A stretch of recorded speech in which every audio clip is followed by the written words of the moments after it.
Oh my gosh. Barbara Ling has created some sets for Falling Down, Fried Green Tomatoes, Fallen, and The Doors.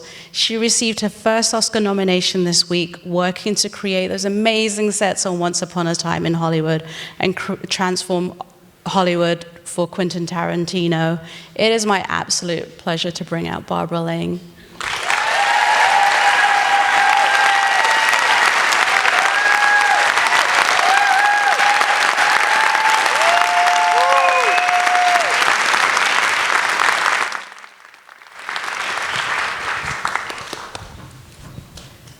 Hi, Barbara. Hi. It's so much fun sitting down with you. This is Barbara's turf. She's from Santa Barbara. I am. So what's really fun and exciting is this was your first time collaborating with Quentin Tarantino. Yes. What was that like, working with a director who has such this vernacular for detail? Well, you know, I don't know if there's any director who I could ever imagine who would be like working with Quentin Tarantino.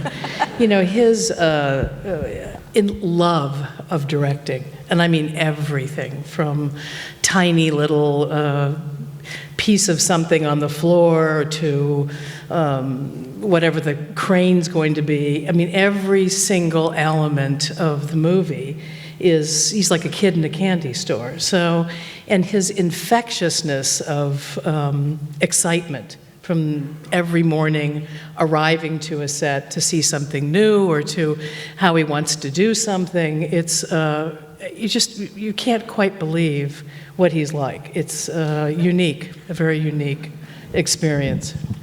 And you transformed over 150 sets without the use of CGI, may I add that. How did you transform some of those iconic Hollywood sets, such as, Hollywood Boulevard?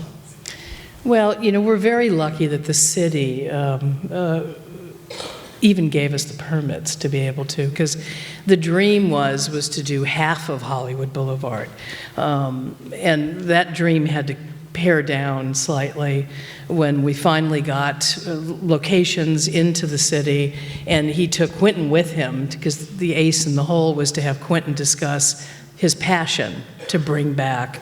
To him, the reason he's a filmmaker is being on Hollywood Boulevard as a child, going to movies endlessly.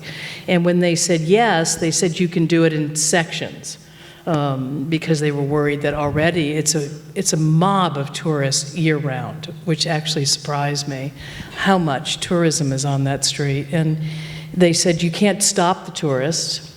We'll let you do sections over months of period of time, and then when it comes to closing it, you can have it 3 nights at a time. So that started with the process of having to make sure we brought in engineers working on the facades to make sure I didn't pull them down when I put a marquee on top of the building again. And you know, the city was incredible with even allowing us anything that we did.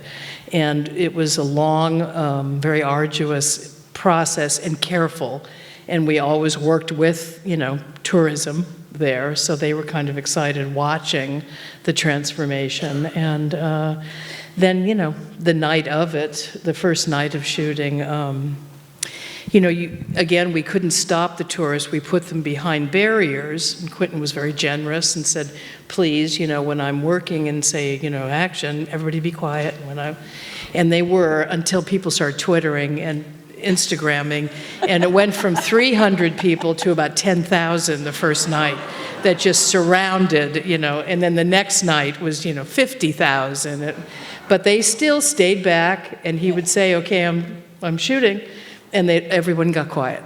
And then we'd shoot, and then it would be, you know, back again. But it was a wild process. Oh my God. Yeah. What about creating a set like Spawn Ranch? Every time I see that clip, I get chills, but it's so creepy. What did you do for that? Well, you know, we wanted to evoke, of course, the more classic shot that most of us saw in the newspapers. You know, you saw the police shot, so you kind of saw the piece of the old western town. You never really saw what the rest of Spawn Ranch.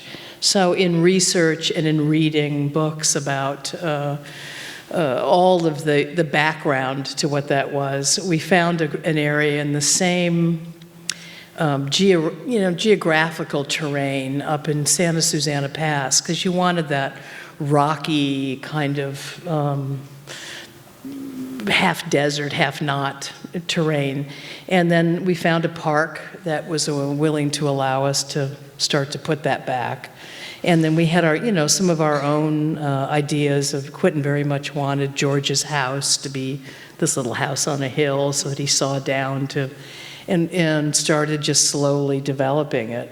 And it was a bit, again, that was months and months to kind of put that back, make it look aged and old, and then all the junk that was put back on top of it. And, I love how Quentin directed the scene, particularly going into the house, that it almost becomes, a slight horror film. Everything kind of gets weirder and darker, and, as you're walking through that house. I thought it was a great way to kind of bring in the tension without it being hit over the head. And the sound design on that scene was incredible. But what was the first Tarantino movie you saw? I would say maybe Reservoir Dogs, maybe. That might be the first. Yeah. Incredible. Barbara, thank you so much. Thank you.